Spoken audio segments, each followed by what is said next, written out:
Hey everybody, this is Ted Check, recovering reporter. I've been an ardent supporter of independent journalism. I'm behind it 100%. However, every now and then there's an incident that occurs where it causes me to, well, you know what? I don't have any misgivings about it. It's like anything else. There's always a couple of bad apples, right? So we have to take these as what they are. They're outliers. They're anomalies. So here's a headline: Far left blogger publishes Iranian hacked dossier on JD Vance, doxing his social security number, physical addresses, cell numbers, and emails. The guy's name is Ken Klippenstein. So he used to be with the Young Turks and the Intercept, and now he's an independent journalist. And this is what he came up with. It's a 271-page dossier that the Trump campaign developed when they were considering him for vice president. And as we know, they ultimately went with JD Vance. But this is a comprehensive document that has all sorts of secret or classified or however you want to put it, very sensitive information, like what I just read here: social security number, physical addresses, cell numbers, emails. Okay, stuff that shouldn't be out there for someone like JD Vance, and certainly wasn't meant for the public.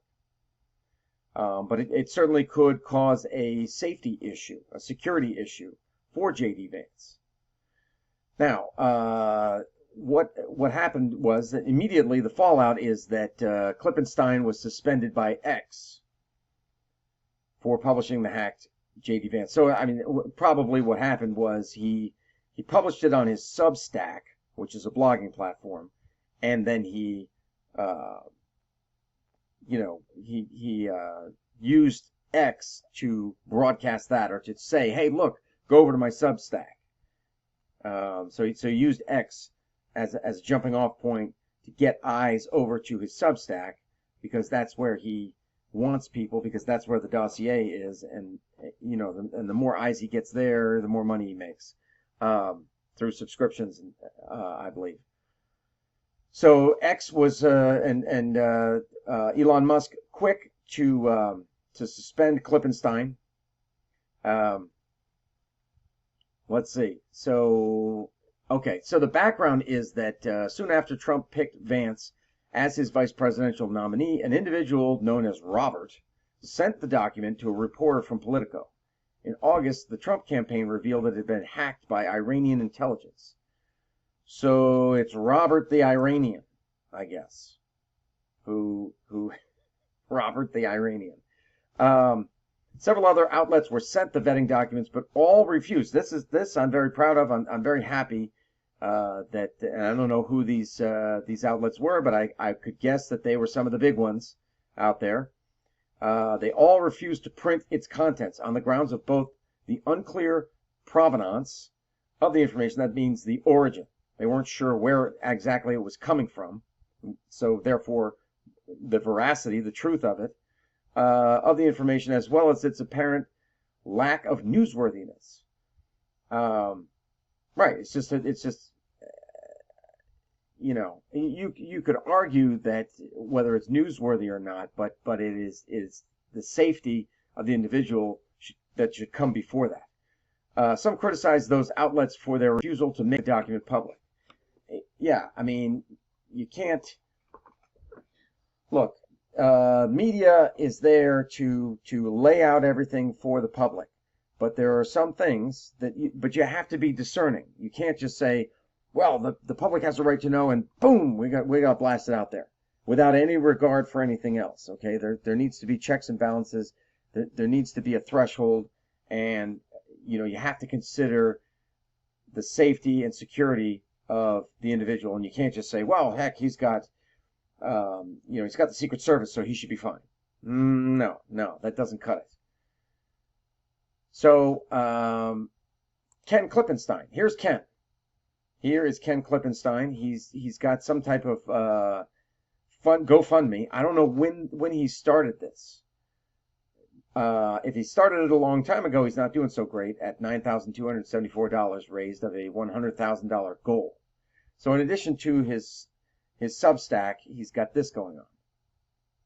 Although he may not have subscriptions after all, because I think he says here what he'd rather do is, my goal is to make everything I write available to all subscribers without a paywall. So maybe he does have a paywall. Who knows? But yeah, this is something that Ken is doing right here, and that's a good look at Ken. Now you go over to his, well, this is another article about his background. He was with The Intercept, but he's also very adept at trolling people on Twitter. He seems to have a thing for that. He has a knack for it, but you must enjoy it on some level. Yeah, I guess that's what he does for fun. But anyway, here is his Substack, and looky here, he still has it up. And I'm not showing that because I want anyone to take a look at it, but it's just to illustrate that the guy is not getting the message. Ken, if I were you, I would take that down. That's my professional opinion. I've been in the business longer than you have, buddy. 25 years. My advice to you: take it down. Look at the long haul. Look at it. This is a marathon. It ain't a sprint. Okay. This doesn't look good for you. It's not good public relations. Now some could argue, well, any public relations is good public relations, but probably not in this case. Okay. I don't think it's going to work out well for Ken. He's already been thrown off Twitter for 2 weeks. Makes you wonder about Substack. Does Substack want to have somebody like that in their fold? I don't know. But Ken, if I were you, I would get rid of that. I would take that off of there. It just doesn't look good for you. Yes, journalists are in pursuit of the truth, and we have to serve our readers. But you have to consider every case, and in some cases, like this one, it's just not worth it for someone's safety and security. If it can happen to someone with a stature such as JD Vance, then it can happen to anyone. And the doxing thing has just gone too far. We need to stay away from that. We need to operate on a high level of professionalism.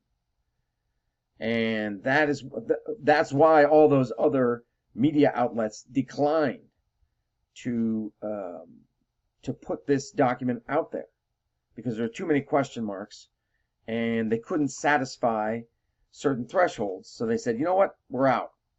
This is not newsworthy. But Ken, you took the bait. You took the bait on this one, and it's not looking good for you. So if I were you, I would get rid of it.